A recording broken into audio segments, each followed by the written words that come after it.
Torej, to je današnja hrvaško-slovensko-madžarska meja, tromeja, ki je v precej oddaljenem delu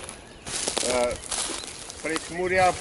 Hodili smo do sem 6-7 km, še nekaj več, čez polja in skozi gozdove, ker je teren tak, da ni prevozen. Kot vidite, je to sredi zelo zaraščenega dela. V tej smeri je Mura, tukaj je eden od njenih pritokov, Krka, Velika Krka. Ali Terce po mađarsko. Ali, tako je.